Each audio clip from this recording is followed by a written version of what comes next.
Por quanto tempo mais você vai chorar? Por quanto tempo vai permitir que a tristeza e o arrependimento do e se roubem a sua energia e te mantenham preso ao passado? Pausa. O tom se torna mais íntimo, identificação direta. Você se sente como o profeta Samuel, de luto por um plano que falhou, por um sonho que morreu. Você olha para sua vida e pensa: eu estraguei tudo, atrapalhei o plano perfeito de Deus. Paradoxo chocante, a verdade. Chocante é que o seu futuro glorioso não tem espaço para o lixo do seu passado. E o plano B de Deus, aquele que nasce da sua falha, pode ser infinitamente melhor do que o plano A que você tanto lamenta.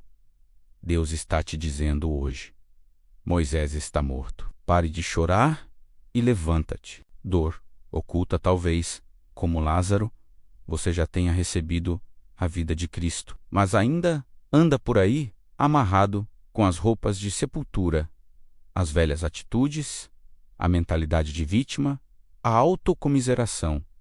Você tem vida, mas não tem liberdade. Se você está pronto para se desatar e romper as correntes do ontem, fique comigo. Quero lhe fazer uma pergunta direta e penetrante.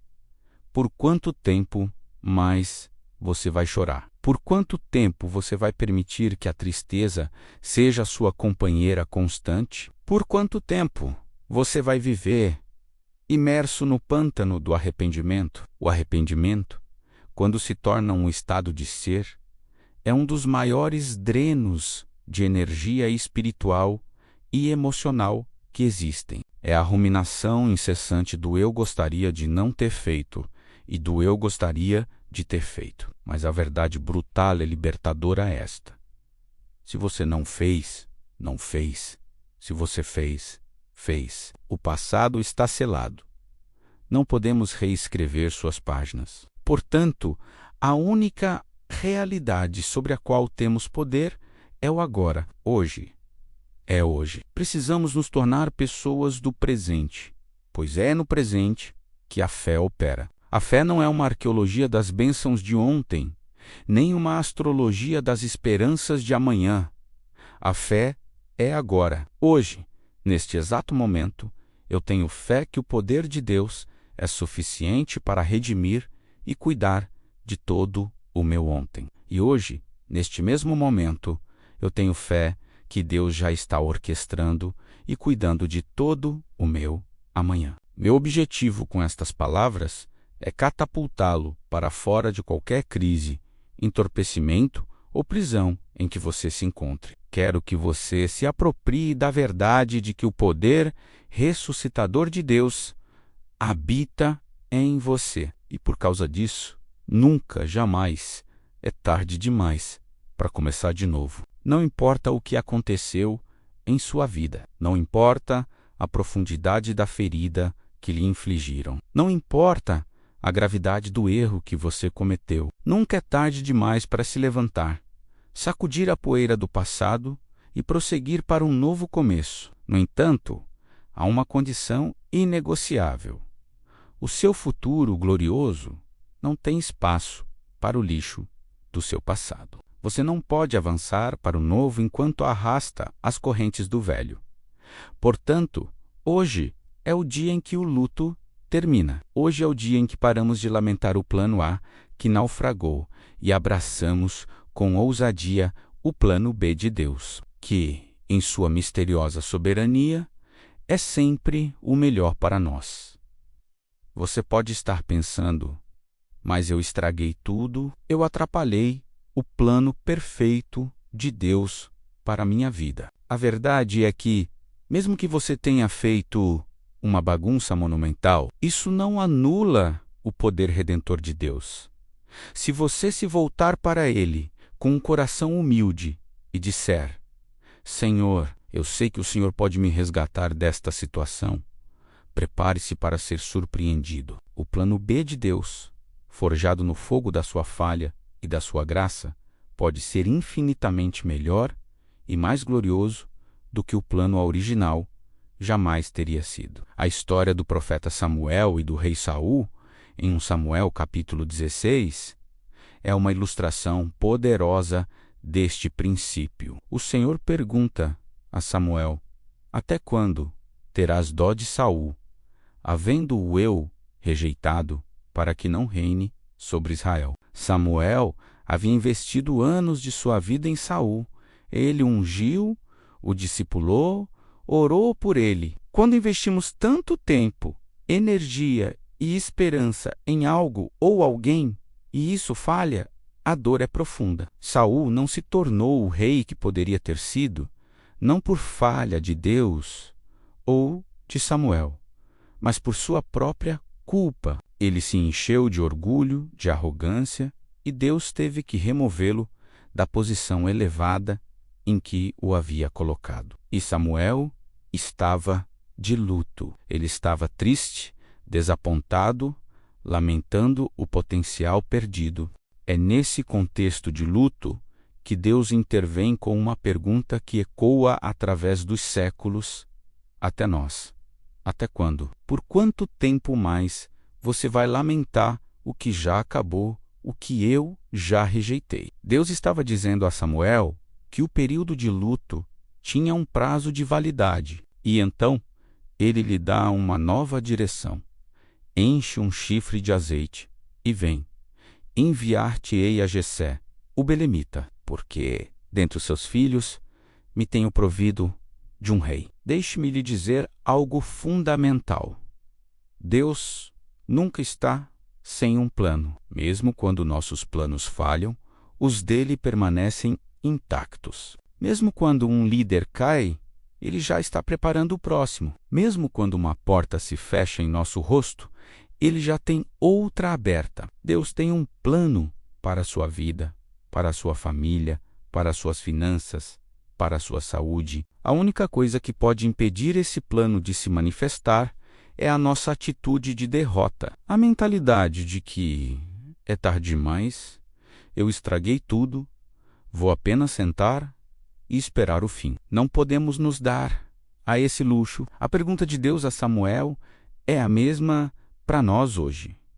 Quanto tempo você vai chorar? É interessante notar que, sob a lei do Antigo Testamento, havia um período de luto estipulado. Quando alguém morria, o luto oficial era limitado a 30 dias. Embora isso possa soar duro, e eu não esteja sugerindo que a dor da perda deva ser superada em um mês, há um princípio aqui. Há um tempo para chorar, mas também há um tempo para parar de chorar e seguir em frente. Por quanto tempo eu mesma me lamentei pelo abuso que sofri na infância, pela ausência do amor e da proteção que meus pais me deviam?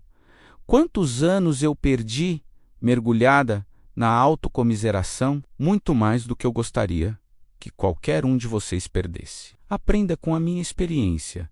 Não adianta absolutamente nada chorar sobre algo que você não pode mudar. O arrependimento crônico é um ladrão de energia. O ciclo de eu gostaria de ter feito e eu gostaria de não ter feito nos mantém presos a uma máquina do tempo que só viaja para o passado, nos impedindo de viver no único lugar onde a vida realmente acontece, o agora. Vamos nos tornar pessoas do presente, porque a fé é agora. Hoje, eu tenho fé que o sangue de Jesus é poderoso o suficiente para cobrir todos os erros de ontem. E hoje, eu tenho fé que a providência de Deus é seguro o suficiente para garantir todo o meu amanhã. É por isso que Deus se revelou a Moisés como eu sou. Ele não disse eu era ou eu serei. Ele disse eu sou, porque Ele é a presença eterna e constante no nosso agora. Ele está aqui, agora, para você, bem onde você está. E tudo pode começar a mudar no momento em que você decide se mover na direção certa, adotando uma nova atitude e deixando para trás o que ficou para trás. Todos nós temos um passado, mas graças a Deus, todos nós temos um futuro. Após a morte de Moisés, o povo de Israel o pranteou por 30 dias, cumprindo o tempo determinado, e então Em Josué, capítulo 1, Deus fala com Josué, o novo líder. E a primeira coisa que ele diz é: Moisés, meu servo, é morto. Obviamente, Josué já sabia disso. Ele havia acabado de liderar o luto por 30 dias. Mas Deus estava comunicando uma mensagem mais profunda. O capítulo de Moisés terminou. A era dele acabou. Agora é hora de deixar isso para trás e seguir em frente. Se você teve um sonho que foi quebrado, é hora de deixar isso para trás e começar a sonhar um novo sonho. Se você teve uma falha em seu passado, você não é um fracasso. Há sempre uma oportunidade para um novo começo. Moisés está morto. Levanta-te, pois, agora, passa este Jordão, tu e todo este povo, a terra que eu dou aos filhos de Israel. E então vem a promessa extraordinária no versículo 3. Todo o lugar que pisar a planta do vosso pé, vó-lo tenho dado, como eu disse a Moisés. Deus estava dizendo: eu já preparei o caminho. A terra prometida já é sua. Minha parte está feita. Agora, levanta-te, esqueça o passado e comece a se mover para a frente. E cada lugar onde você firmar seus pés, em obediência e fé, eu já lhe dei. A vitória não seria entregue em uma bandeja de prata, enquanto eles estivessem sentados em suas poltronas. Eles precisavam se levantar, cruzar o rio e tomar posse da herança que já lhes pertencia. Há algumas coisas em sua vida que só você pode fazer. Deus não as fará por você. E se você não as fizer, elas nunca serão feitas. Deixe-me contar a história triste, mas vitalmente importante, do meu único irmão. Ele morreu há alguns anos em um prédio abandonado na Califórnia, sem teto, viciado em drogas e álcool. Como isso pôde acontecer? Porque não importava o que fizéssemos por ele. Ele se recusava a fazer qualquer coisa por si mesmo. Você não pode consertar alguém que não quer ser consertado, mas você pode arruinar sua própria vida tentando. Meu irmão, embora não tenha sido abusado sexualmente como eu, foi abusado pela ausência de um pai e por um péssimo exemplo. Ele se alistou nos fuzileiros navais aos 17 anos e foi apresentado às drogas no Vietnã, um problema que o assombrou pelo resto da vida. Mas a tragédia dele não foi apenas o vício, foi sua mentalidade de irresponsabilidade. Ele sempre quis que alguém fizesse as coisas por ele. Essa é a mesma mentalidade de deserto que manteve os israelitas em cativeiro. Cada vez que se metiam em problemas por causa de suas próprias escolhas erradas, eles culpavam Moisés, culpavam a Deus e queriam voltar para a escravidão no Egito. É por isso que é tão crucial que, mesmo quando você está sofrendo, você continue se movendo para frente. Continue fazendo o que sabe que é certo. Meu irmão tinha um potencial imenso. Ele era carismático, bonito, divertido, encorajador. E não há nada mais triste do que ver tanto potencial ser completamente desperdiçado. Não desperdice sua vida. Recuse-se a adotar a atitude de que alguém tem que fazer por você o que você mesmo deveria estar fazendo. Todos nós temos que ser responsáveis por nós mesmos, por nossos problemas, por nosso comportamento, até que você assuma a responsabilidade.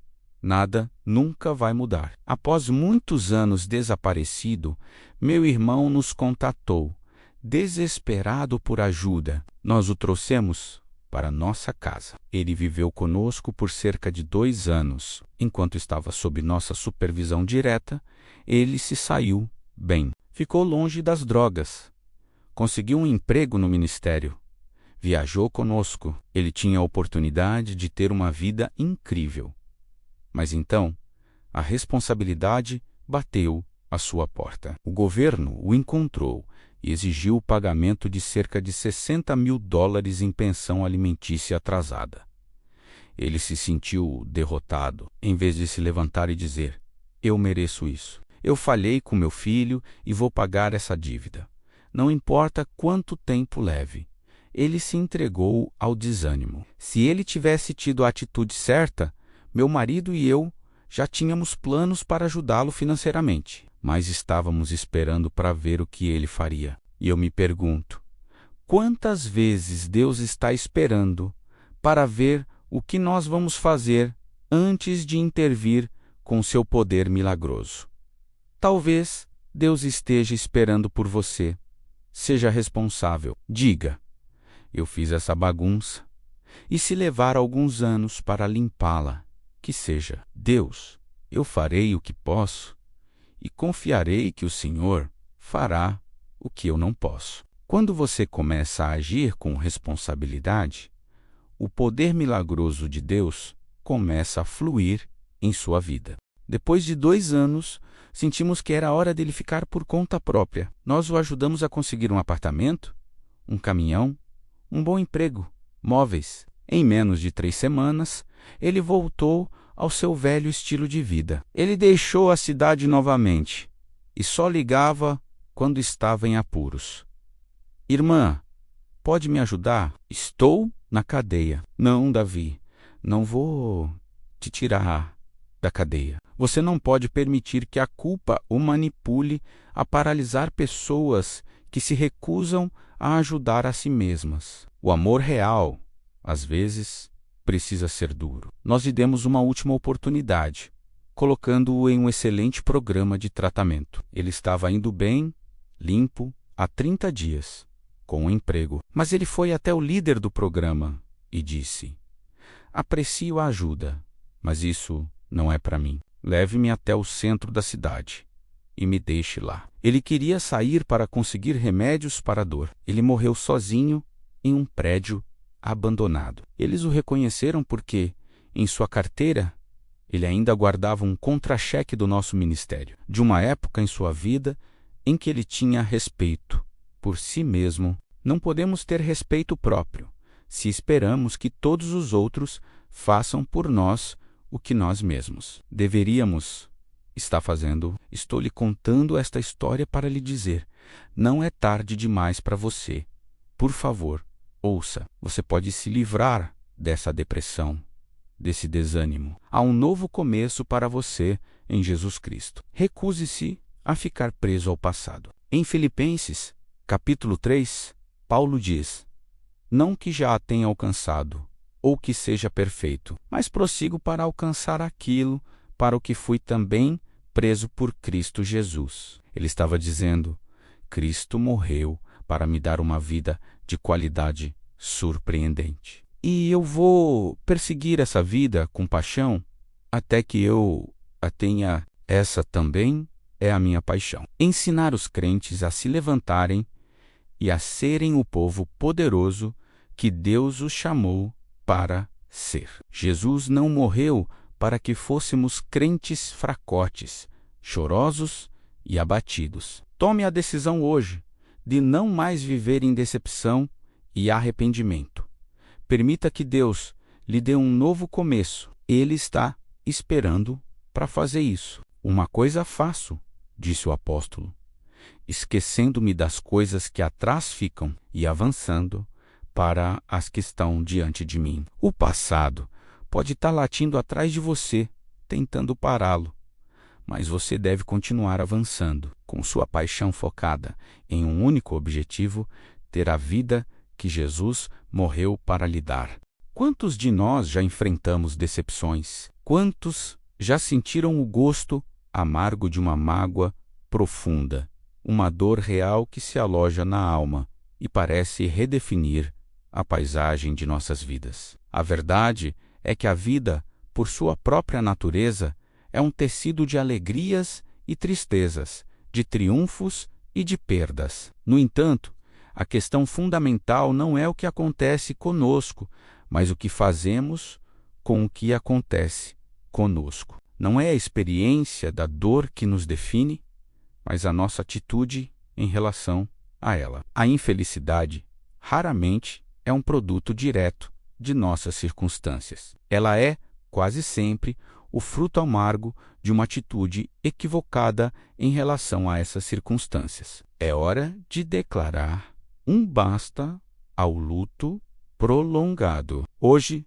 neste exato momento, é um novo dia, uma nova oportunidade para seguir em frente. Jesus pagou um preço exorbitante na cruz. Não para que vivêssemos vidas medíocres e acorrentadas à tristeza, mas para que pudéssemos ter uma vida incrivelmente maravilhosa. Ele mesmo declarou que o ladrão vem apenas para roubar, matar e destruir, mas ele veio para que tenhamos vida, e vida em abundância, uma vida que transborda. Esta promessa não é um privilégio geográfico, reservado para alguns poucos em nações prósperas. É uma promessa universal, disponível para você em uma aldeia remota na África, em uma cidade movimentada na Índia, na Ásia ou na Europa. O diabo quer que você acredite na mentira de que, por causa do seu passado,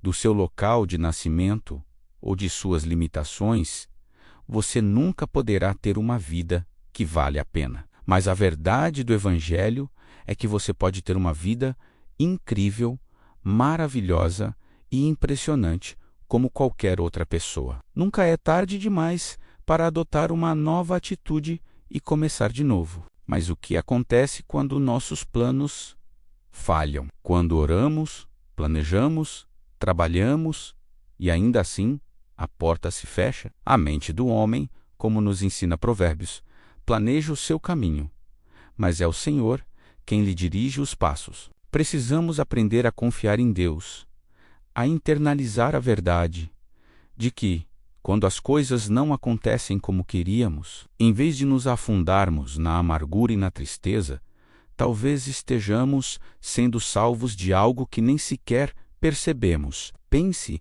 em um relacionamento que terminou dolorosamente. Se você fez de tudo para restaurar a amizade, mas a outra pessoa insistiu em ir embora. Talvez tenha sido a mão soberana de Deus, fechando uma porta para protegê-lo de uma amizade que no futuro lhe causaria um dano irreparável. Aprendi ao longo de muitos anos e de muitas dores de cabeça a não forçar meu caminho para dentro de relacionamentos ou círculos sociais. Em vez de tentar andar com pessoas que eu acho que são importantes para me sentir importante, minha oração constante é: Senhor, conecta-me com quem Tu queres que eu esteja conectado.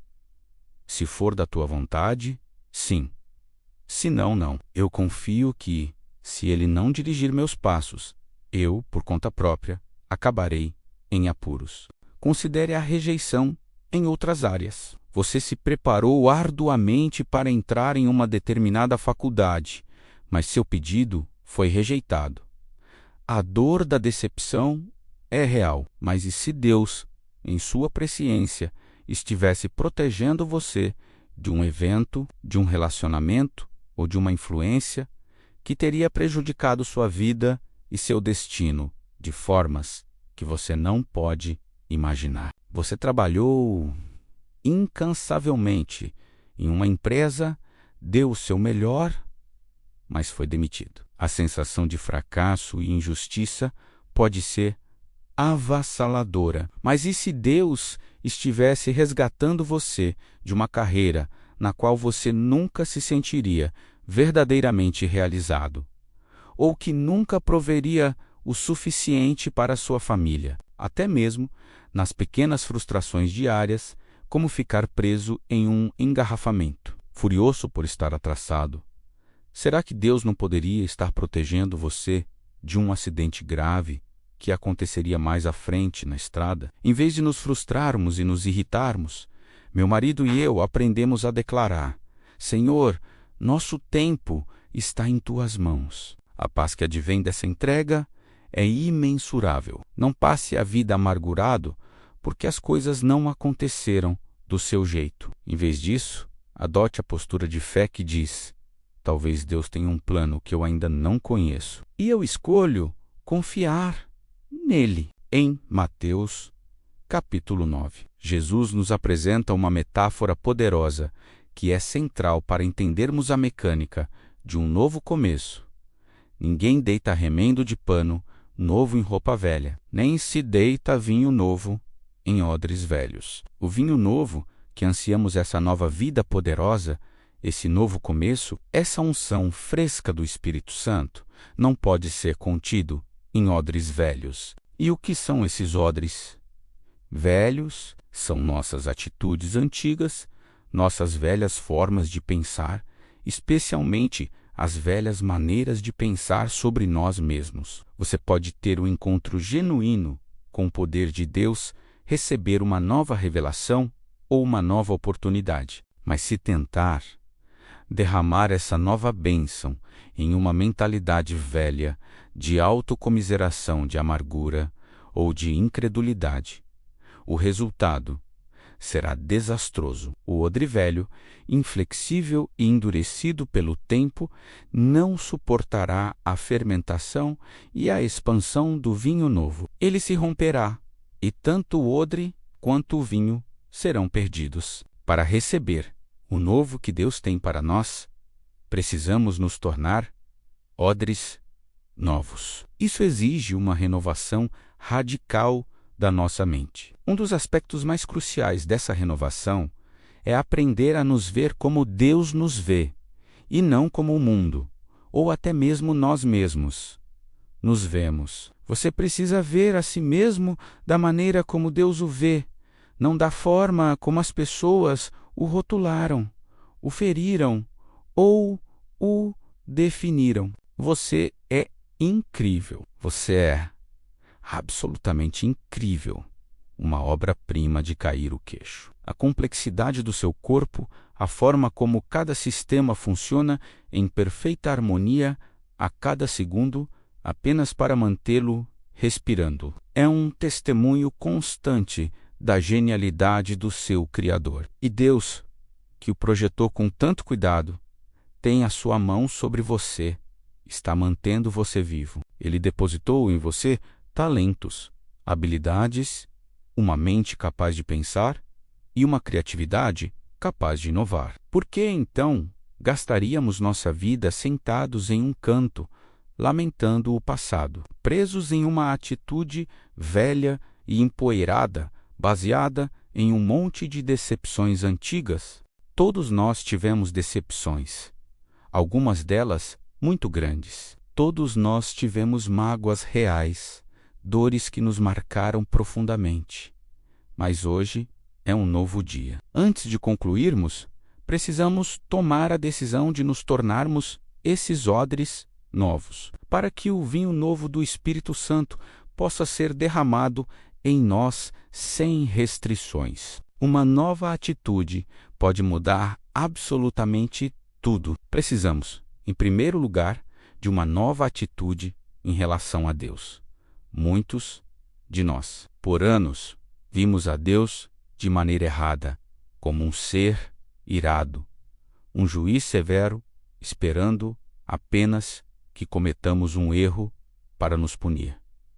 Mas esse não é o Deus da Bíblia. Ele é um Deus de amor e misericórdia, um Deus de segundas chances e de novos começos. Sim, Ele nos corrige. Se pecamos, Ele nos disciplina, não por raiva, mas porque nos ama demais para nos deixar permanecer no erro. Mas uma coisa eu lhe garanto com toda a certeza: Deus não vai desistir de você. Ele ainda não terminou a sua obra em sua vida. Na verdade, para muitos de nós, Ele mal começou. Temos que ter cuidado com as atitudes que permitimos que se aninhem em nosso coração. Eu mesma já passei por períodos com a atitude de estou ficando velha. Depois de décadas na estrada, acordando em incontáveis quartos de hotel com luzes embaçadas e carpetes manchados, é fácil deixar o cansaço e o desânimo tomarem conta. Mas eu aprendi a não permitir que minha alma permaneça nesse lugar. Eu me recuso a me entregar a essa mentalidade. Em vez disso, eu a confronto com a verdade.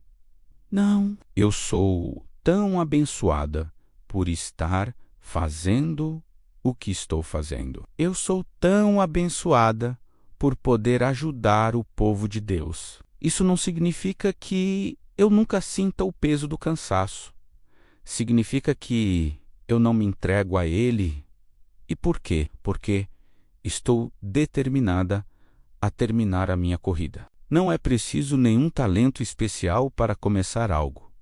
Qualquer um pode começar. Mas é preciso ser um verdadeiro homem ou mulher de Deus, fortalecido pelo poder do Espírito Santo, para terminar a corrida e se tornar tudo o que Deus planejou. E eu estou determinada, com todo o meu coração, a ajudá-lo a fazer exatamente isso. A história da ressurreição de Lázaro, no capítulo 11 de João, oferece uma das mais profundas ilustrações sobre o processo de um novo começo. Antes mesmo de chegarmos ao clímax do milagre, Jesus faz uma pergunta a Marta, que é a base de toda transformação.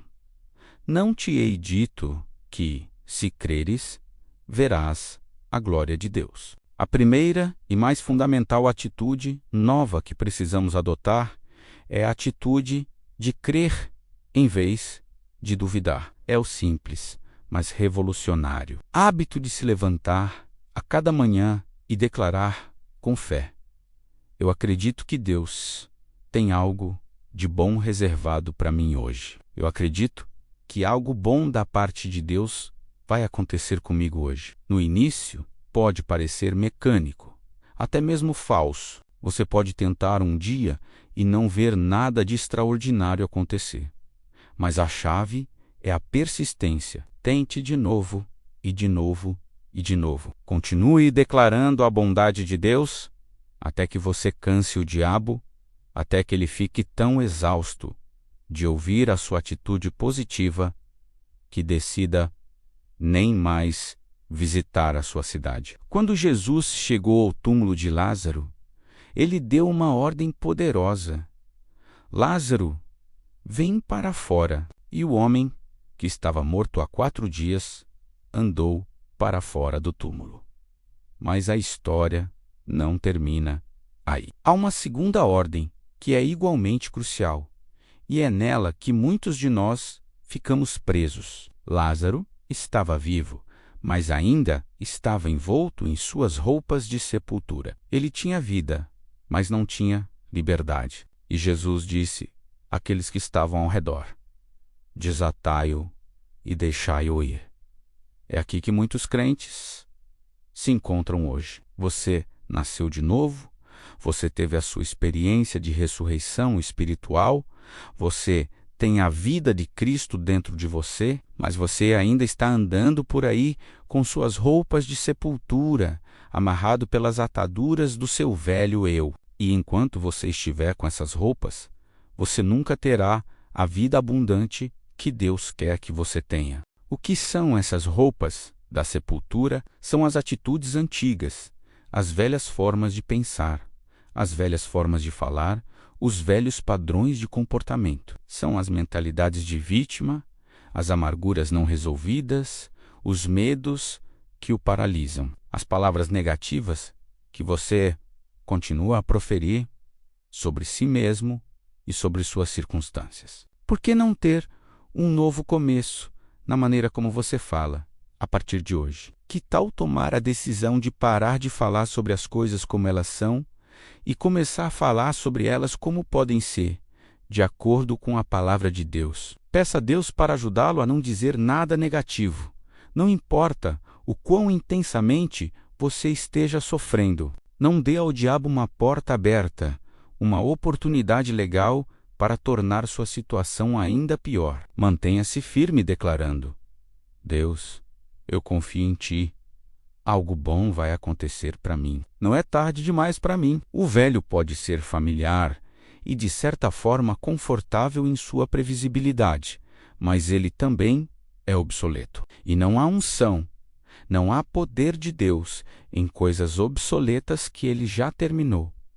Não havia mais unção em Saul como rei. Deus já havia seguido em frente. Mas ele tinha um novo plano, uma nova unção para um novo rei. Davi, não há nada pior do que tentar continuar a fazer algo onde a vida de Deus não está mais presente. É como diz o ditado: se o cavalo está morto há 10 anos, é hora de desmontar. É preciso coragem para reconhecer que um capítulo terminou, que uma estação mudou e que é hora de se mover com Deus para o que Ele está fazendo de novo. Uma das verdades mais gloriosas do Evangelho é a promessa da misericórdia renovada. As misericórdias de Deus são novas a cada manhã. Isso significa que, a cada 24 horas, temos uma chance limpa, uma oportunidade para um novo começo. A própria estrutura da criação, com o ciclo do pôr do sol e do nascer do sol,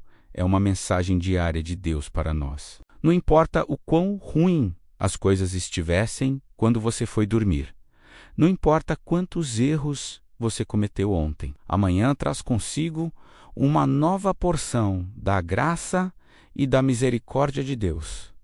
É um recomeço embutido no tecido do tempo. É por isso que o diabo trabalha tanto para arruinar o seu dia antes mesmo de você sair da cama. Ele quer que você acorde e imediatamente comece a pensar em todos os seus fracassos de ontem, em todas as suas preocupações de hoje, para que você comece o dia já derrotado. Recuse-se a cair nessa armadilha. O diabo é um mentiroso. Quando você acordar, em vez de remoer o passado, declare a promessa de Deus para o presente. Em Isaías 43, 18-19. Deus nos dá uma ordem e uma promessa. Não vos lembreis das coisas passadas, nem considereis as antigas. Eis que faço uma coisa nova, que agora sai à luz. Porventura, não a percebeis. Eis que porei um caminho no deserto e rios no ermo. Deus está dizendo que não importa o quão desoladoras sejam as suas circunstâncias, não importa o quão árido seja o seu deserto pessoal, Ele ainda pode fazer algo completamente novo. Ele pode criar um caminho onde não há caminho e rios de provisão onde só há secura. Não consigo esperar para ver o que Deus fará em minha vida nos próximos anos. Tenho a convicção de que vai ficar cada vez melhor. Você consegue ver isso com os olhos da fé para a sua própria vida? É claro que, quando sofremos uma grande perda, dói. Há uma dor real, uma sensação de que nossas entranhas estão se desfazendo. Eu entendo isso, mas isso é apenas um sentimento, uma emoção. É a reação natural quando investimos muito de nós mesmos em algo e não funciona. Mas, diante da decepção, temos apenas duas escolhas. Você pode escolher viver desapontado, acampado no passado, permitindo que o diabo o torne miserável pelo resto da sua vida. Ou você pode sacudir essa coisa de si mesmo e declarar: Deus está vivo e ativo no planeta Terra. Ele tem um bom plano para mim. Eu sou quem Ele diz que eu sou. Eu posso fazer o que Ele diz que eu posso fazer. E eu vou começar de novo. Vou ter uma nova atitude, um novo começo. Estou tirando minhas roupas de sepultura. Este é o dia que o Senhor fez para mim, e eu vou me alegrar e ser feliz nele. Todos nós temos áreas de dificuldade, áreas em que não somos tão fortes quanto os outros. Talvez você não aprenda tão facilmente. Talvez tenha dificuldades com a organização.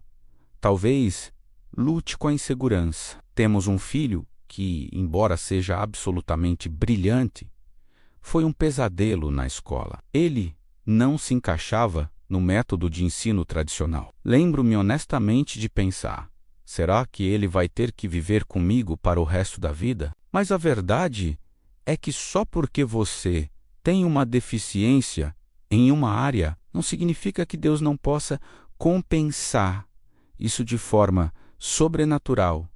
Se você aprender a se apoiar nele, eu mesma me considero uma pessoa muito comum. Tenho uma quantidade normal de inteligência, mas não sou nenhuma gênia. Mas o segredo é este: se você abrir espaço em sua vida para Deus, se dar passos de fé, mesmo com medo, se não parar, se não desistir, se não se deixar ser derrotado pelas suas limitações, Deus fará coisas incríveis através de você. Não importa o que você não tem.